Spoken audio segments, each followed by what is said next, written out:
ഇടവിട്ടുള്ള മഴയ്ക്കുള്ള ഒരു മുന്നറിയിപ്പാണ് അല്ലെങ്കിൽ സാധ്യതയാണ്. പക്ഷേ ഓറഞ്ച് അലർട്ട് തന്നെയാണ് കോളേജുകൾക്കൊക്കെ. അതായത് വിദ്യാഭ്യാസ സ്ഥാപനങ്ങൾക്ക്, പ്രൊഫഷണൽ കോളേജുകൾ ഉൾപ്പെടെയുള്ള എല്ലാ വിദ്യാഭ്യാസ സ്ഥാപനങ്ങൾക്കും അവധിയാണ്. സിജു കണ്ണനുണ്ട് കാസർഗോഡ് നിന്ന് നമ്മളോടൊപ്പം. Siju, good morning. സിജു, മഴയുണ്ടോ? രാത്രിയിലെ അവസ്ഥ എന്തായിരുന്നു? പൊതുവെ ശാന്തമാണോ? ഏതോ ദേശീയപാതയിലാണ് നിൽക്കുന്നതെന്ന് എനിക്ക് തോന്നുന്നു. ഒരു മൺകൂനയൊക്കെ പുറകിൽ കാണാൻ കഴിയുന്നുണ്ട്.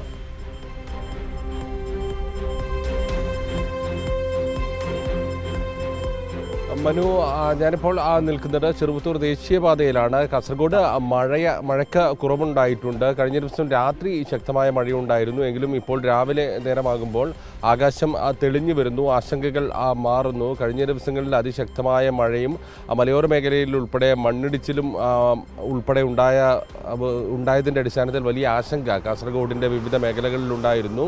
അതോടൊപ്പം തന്നെ കടൽക്ഷോഭവും രൂക്ഷമായിരുന്നു. ഇപ്പോൾ ആശങ്കകൾ മാറി ആകാശം തെളിഞ്ഞു വരുന്ന ഒരു സാഹചര്യമാണ്. ഇടവിട്ട മഴയാണ് കാസർഗോഡ് ജില്ലയിൽ ഇപ്പോഴുള്ളത്. തീരദേശ മേഖലയിലും മലയോര മേഖലയിലും എല്ലാം തന്നെ മഴയ്ക്ക് ശമനമുണ്ടായിട്ടുണ്ട് എന്നാണ് മനസ്സിലാക്കുന്നത്. ഏതായാലും ഈ സാഹചര്യത്തിൽ ഇന്നിപ്പോൾ കാസർഗോഡ് ജില്ലയിൽ ഓറഞ്ച് അലേർട്ടാണ് പ്രഖ്യാപിച്ചിരിക്കുന്നത്. ഈ സാഹചര്യത്തിൽ കാസർഗോഡ് ജില്ലയിലെ വിദ്യാഭ്യാസ സ്ഥാപനങ്ങൾക്കെല്ലാം തന്നെ ജില്ലാ കളക്ടർ അവധി പ്രഖ്യാപിച്ചിട്ടുണ്ട്. പ്രൊഫഷണൽ കോളേജുകൾ ഉൾപ്പെടെയുള്ള വിദ്യാഭ്യാസ സ്ഥാപനങ്ങൾക്കാണ് അവധി പ്രഖ്യാപിച്ചിരിക്കുന്നത്. ട്യൂഷൻ സെൻ്ററുകൾ ഉൾപ്പെടെ പ്രവർത്തിക്കാൻ പാടില്ല എന്ന കർശന നിർദ്ദേശം ജില്ലാ കളക്ടർ നൽകിയിട്ടുണ്ട്. എന്നാൽ നേരത്തെ നിശ്ചയിച്ച പരീക്ഷകൾക്ക് മാറ്റമില്ല. സർവകലാശാല പരീക്ഷകൾക്കും PSC ഉൾപ്പെടെയുള്ള പരീക്ഷകൾക്കുമൊന്നും മാറ്റമില്ല എന്ന് ജില്ലാ കളക്ടർ അറിയിച്ചിട്ടുണ്ട്. ഏതായാലും എല്ലാ മേഖലകളിലും ജാഗ്രതാ നിർദ്ദേശം ഇപ്പോഴും തുടരുകയാണ്. വിനോദസഞ്ചാര കേന്ദ്രങ്ങളിലേക്കുള്ള യാത്രയ്ക്ക് വിലക്കേർപ്പെടുത്തിയിട്ടുണ്ട്. റാണിപുരം ഉൾപ്പെടെയുള്ള മേഖലകളിലേക്കുള്ള യാത്രക്കാരുടെ പ്രവേശനത്തിന് നിയന്ത്രണം ഏർപ്പെടുത്തിയിട്ടുണ്ട്. ജലാശയങ്ങൾ, പുഴകൾ, അതോടൊപ്പം തന്നെ കടൽ ഉൾപ്പെടെയുള്ള ബീച്ച് ഉൾപ്പെടെയുള്ള മേഖലകളിൽ പോകുന്നതിന് നിയന്ത്രണം ഏർപ്പെടുത്തിയിട്ടുണ്ട്. മറ്റ് അപകട സാധ്യതാ മേഖലകളിലുള്ളവർക്ക് ജാഗ്രതാ നിർദ്ദേശം നൽകി. പുഴയുടെ തീരപ്രദേശങ്ങളിൽ താമസിക്കുന്നവർക്കും ജാഗ്രതാ നിർദ്ദേശം നൽകിയിട്ടുണ്ട്. കാരണം കഴിഞ്ഞ ദിവസങ്ങളിൽ കരിങ്കോട് പുഴയിൽ വളരെ പെട്ടെന്ന് ജലനിരപ്പ് ഉയരുകയും വിവിധ കുടുംബങ്ങളെ മാറ്റിപ്പാർപ്പിക്കുകയും ചെയ്യേണ്ട സാഹചര്യം വന്നു. അതുകൊണ്ട് ജാഗ്രതാ നിർദ്ദേശം ഇപ്പോഴും തുടരുകയാണ്. ഓറഞ്ച് അലേർട്ടാണ് നിലനിൽക്കുന്നത്. എങ്കിലും മഴയ്ക്ക് കുറവുണ്ടായിട്ടുണ്ട്. മനു, ശരി സിജു. ഇപ്പോൾ സിജു നിൽക്കുന്നത് ഈ പറയുന്ന ദേശീയപാതയിലാണല്ലോ, ചെറുവത്തൂരിൻ്റെ ഭാഗത്താണല്ലോ. ഈ പുറകിൽ കാണുന്ന ഭാഗം മണ്ണിടിച്ചിൽ ഭീഷണിയുള്ളതാണോ? അത്തരത്തിലുള്ള ആശങ്കകളുണ്ടോ? ആ പ്രദേശത്തല്ലേ വളരെ എപ്പോഴും മണ്ണിടിച്ചിലുണ്ടാകുന്നൊരു കുന്നുള്ളത്?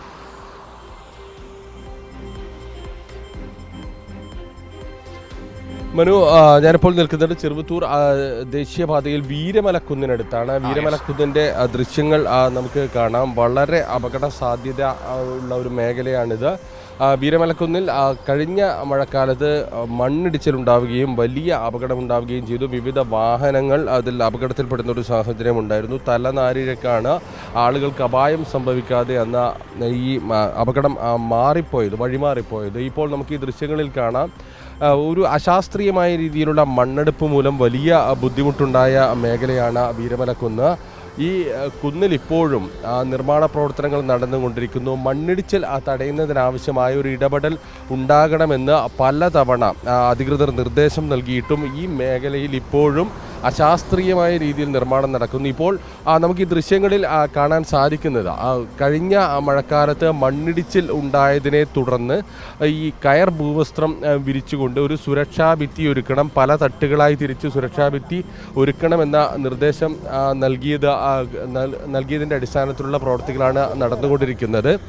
അത് തന്നെ ഈ മഴക്കാലത്ത് പൂർത്തിയാക്കണമെന്ന് നിർദ്ദേശം നൽകിയിരുന്നെങ്കിലും അത് കൃത്യമായി പൂർത്തിയാക്കിയിട്ടില്ല. വളരെ കുറഞ്ഞ ഭാഗങ്ങളിൽ മാത്രമാണ് ഇപ്പോൾ ഈ കയർ ഭൂവസ്ത്രം വിരിച്ചിരിക്കുന്നത്. പക്ഷേ അതിന് തൊട്ടപ്പുറത്തായി നമുക്ക് കാണാം, ഇതിൻ്റെ മധ്യഭാഗത്ത് നിന്ന് ഈ കയർ ഭൂവസ്ത്രം വിരിച്ച സ്ഥലം മാറ്റി നിർത്തിയാൽ ഓരോ ഭാഗത്തും മണ്ണുകൾ കൂനകളായി കൂട്ടിയിടുകയും അതിപ്പോഴും മഴക്കാലത്ത് ഇടിഞ്ഞ് താഴേക്ക് വരികയും ചെയ്യുന്ന ഒരു സാഹചര്യമാണ് ഉള്ളത്. ഏതായാലും വലിയൊരു അപകട സാധ്യതയുള്ള മേഖലയായി വീരമലക്കുന്ന് ഇപ്പോഴും നിൽക്കുന്നു. വലിയ ഭീഷണിയായി ഇതുവഴി പോകുന്ന വാഹനങ്ങൾക്കും യാത്രക്കാർക്കുമെല്ലാം തന്നെ വലിയ ഭീഷണിയായി ഇത് നിലനിൽക്കുകയാണ്.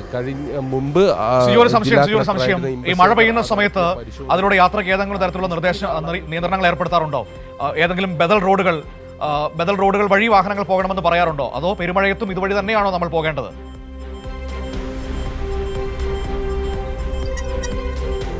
ദേശീയപാതയാണ് മനു. ഇത് ബദൽ മാർഗം എന്ന് പറയുന്നത് കുറച്ച് ബുദ്ധിമുട്ടാണ്. കാരണം മറ്റൊരു വഴിയിൽ കൂടി വളഞ്ഞു വേണം വരാൻ. നീലേശ്വരത്ത് നിന്ന് കോട്ടപ്പുറം വഴി ചെറുവത്തൂർ എത്തി വേണം യാത്ര ചെയ്യാൻ. അത് ചെറിയ റോഡാണ്, വലിയ വാഹനങ്ങൾക്ക് ഉൾപ്പെടെ കടന്നു പോകുന്നതിന് ബുദ്ധിമുട്ടുണ്ട്. അതുകൊണ്ട് തന്നെ മഴക്കാലത്ത് നിയന്ത്രണം ഏർപ്പെടുത്താറില്ല. ഇതുവഴി തന്നെയാണ് വാഹനങ്ങളെല്ലാം തന്നെ കടന്നു പോകുന്നത്.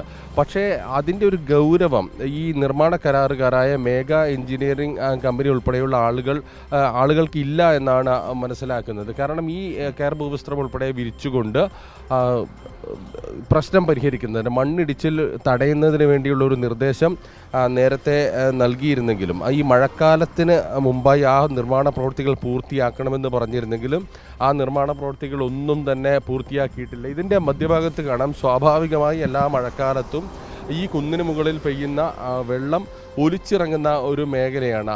അതുവഴി ആ മഴക്കാലത്തുണ്ടാകുന്ന വെള്ളം ഒഴുകി പോകാനുള്ള ഒരു വഴി പോലും കൃത്യമായി ഉണ്ടാക്കിയിട്ടില്ല എന്നാണ്. ഏതാണ്ട് ഒരു 3 വർഷക്കാലമായി ഇവിടെ നിർമ്മാണം നടന്നുകൊണ്ടിരിക്കുന്നു. പക്ഷേ ദേശീയപാതയുടെ നിർമ്മാണം കൃത്യമായി പൂർത്തിയാകുന്നില്ല, ഓവുചാലിൻ്റെ നിർമ്മാണം കൃത്യമായി പൂർത്തിയാകുന്നില്ല. എന്നാൽ ഇത്തരം അപകട സാധ്യതാ മേഖലകളിൽ മഴക്കാലത്തെങ്കിലും ഒരു സുരക്ഷ ഇതുവഴി യാത്ര ചെയ്യുന്ന ആളുകൾക്കും ധൈര്യപൂർവ്വം സഞ്ചരിക്കാൻ കഴിയുന്ന തരത്തിലുള്ള ഒരു സുരക്ഷാ സംവിധാനം ഇവിടെ ഏർപ്പെടുത്തിയിട്ടില്ല. അതിനനുസരിച്ച് നിർമ്മാണം നടക്കുന്നില്ല എന്നുള്ളതാണ് ഏറ്റവും വലിയ പ്രശ്നം. നാട്ടുകാരും ഇതിനടുത്തുള്ള ആളുകളുമെല്ലാം തന്നെ വലിയ ആശങ്കയിലാണ്. പലതവണ പരാതിയായി ഇവർ ഇത് ഉന്നയിക്കുന്നെങ്കിലും പക്ഷേ അതിനനുസരിച്ചൊന്നും കാര്യങ്ങൾ നടക്കുന്നില്ല എന്നുള്ളതാണ് ഏറ്റവും പ്രധാനപ്പെട്ട കാര്യം. ഇപ്പോൾ എൻ്റെ കൂടെ ഇതാ തൊട്ടടുത്ത് ഈ പ്രദേശത്തുള്ള ഒരു നാട്ടുകാരൻ തന്നെയുണ്ട്. എങ്ങനെയാണ് ഇതിൻ്റെ ഒരു നിർമ്മാണം കൃത്യമായി പൂർത്തിയാകുന്നില്ല? വലിയൊരു അപകട ഭീഷണി ഇപ്പോഴും ഇവിടെ നിലനിൽക്കുന്നില്ലേ? നമസ്കാരം. എന്താ വെച്ചാൽ സംഭവം വെച്ചാൽ ഇതേപോലെ നമ്മളിപ്പോൾ നടത്തുന്ന പരിപാടിയില്ലേ, ഇപ്പോൾ ഇടിച്ചെടുക്കുകയാണ്, മണ്ണെടുക്കുന്നതാണ്. അപ്പോൾ നല്ല രീതിയിൽ ഇത് ചെയ്യാതില്ലാൽ ഇതിപ്പോൾ ഇങ്ങോട്ട് ഇപ്പോൾ കറക്റ്റായിട്ടുണ്ട്, ഇത് ഇത്ര പോല. അപ്പോൾ ഇത് അങ്ങോളം അത് അപ്പുറം മൂലക്ക് അതെല്ലാം ചെയ്യണം. അതെല്ലാം ചെയ്തിട്ടെങ്കിൽ അതിന് ബുദ്ധിമുട്ടാണ്. ബുദ്ധിമുട്ട് വെച്ചാൽ ഏത് സമയത്തും വരാൻ പറ്റില്ല, എല്ലാ സമയത്തും ഇതുപോലെയല്ല നമുക്ക് വരുന്നത്. അപ്പോൾ നമ്മൾ ഇത് അനുഭവിച്ചാൽ ഒരു കാറ് വന്ന് അടിച്ച് കഴിഞ്ഞ വർഷം വലിയൊരു അപകടം ഉണ്ടായതല്ലേ? അവിടെ ഉണ്ടായി ഒരു കാറ് വന്ന് അങ്ങ് തള്ളിയാണ്. ആ പെണ്ണുങ്ങൾ മരിക്കാതെ ഭാഗ്യമാണ്. ആ പെണ്ണുങ്ങൾ നമ്മൾ പിടിച്ച് ഇവിടെ കൊണ്ടുവന്നാൽ ഹോട്ടലിൽ കൊണ്ട് കൊണ്ടുവന്നാൽ എല്ലാം ലെവലാക്കി വെച്ചു. അപ്പോൾ എന്നെ അത് അനുഭവിക്കാൻ പാടില്ല ആരും. അതെന്നെ നിർമ്മാണം പൂർത്തിയാക്കണം തന്നെ നമ്മൾ പറയുന്നത്. കാരണം വെച്ചാൽ അതിൻ്റെ പിന്നെ ഇത് അതോറിറ്റി തന്നെയല്ലേ, എൻ്റെ അതോറിറ്റി അല്ലേ, കേന്ദ്ര അതോറിറ്റിയാണ് അതിൻ്റെ അധികാരി. അതിൻ്റെ രീതിയിൽ ചെയ്യണം. നിങ്ങളിവിടെ ഹോട്ടലിൽ നടത്തുന്നത് അല്ലേ? അല്ല, ഹോട്ടലിലെ മുതലാളിത്. ഞാനെങ്കിൽ നാട്ടുകാരല്ല, അത് ഞാനിവിടെ. നിങ്ങളുടെ വീടുകൾക്കടക്കം ഭീഷണിയാവുന്ന തരത്തിലുണ്ടോ? അതായത് വെള്ളം കയറുന്നുണ്ടല്ലോ. വെള്ളം കയറുന്നത് വെച്ചാൽ ഇപ്പോൾ പണ്ടത്തെ പോലല്ല, എല്ലാം കെട്ടിക്കിടക്കുകയല്ലേ, എല്ലാം എല്ലാ രീതിയിൽ കെട്ടിക്കിടക്കുകയാണ്. അപ്പോൾ അതെല്ലാം എങ്ങനെ അത് നല്ല രീതിയിൽ തന്നെ ആക്കണം, നല്ല രീതിയിൽ ആക്കിയിട്ട് മാറ്റണം. നാട്ടുകാർ പറയുന്നത് ഇതാണ്, വർഷങ്ങളായി ഈ കുന്നിടിക്കൽ തുടരുന്നു. പക്ഷേ കൃത്യമായി ഇതിൻ്റെ നിർമ്മാണ പ്രവർത്തനങ്ങൾ നടത്താത്തത് വലിയ ഭീഷണിയായി മാറുന്നു എന്നാണ് നാട്ടുകാർ പറയുന്നത്. ഈ പ്രശ്നത്തിന് പരിഹാരം അടിയന്തരമായി കാണണം. മനു സൂചിപ്പിച്ചതുപോലെ തന്നെ പ്രധാന ദേശീയപാതയാണ്. വലിയ വാഹനങ്ങൾ ഉൾപ്പെടെ മംഗലാപുരത്ത് നിന്ന് കണ്ണൂർ, അതോടൊപ്പം തന്നെ കോഴിക്കോട്, മറ്റ് എല്ലാ ജില്ലകളിലേക്കും പോകേണ്ട ദീർഘദൂര വാഹനങ്ങളും ചരക്ക് വാഹനങ്ങളും എല്ലാം തന്നെ ഇതുവഴി തന്നെയാണ് വരുന്നത്. മഴക്കാലത്ത് അങ്ങനെ നിയന്ത്രണം ഏർപ്പെടുത്തിയാൽ ഒരു ചെറിയ റോഡിൽ കൂടിയുള്ള യാത്ര, കോട്ടപ്പുറം ചെറുവത്തൂർ വഴി ചെറുവത്തൂരേക്ക് എത്തുന്ന അത്തരത്തിലുള്ള യാത്ര പ്രായോഗികമാകില്ല. ഈ നിർമ്മാണ പ്രവർത്തനങ്ങൾ അടിയന്തരമായി പൂർത്തിയാക്കിക്കൊണ്ട് അപകട ഭീഷണി ഒഴിവാക്കണമെന്നാണ് നാട്ടുകാരുടെയും അതോടൊപ്പം തന്നെ വാഹന യാത്രക്കാരുടെയും എല്ലാം തന്നെ ആവശ്യം.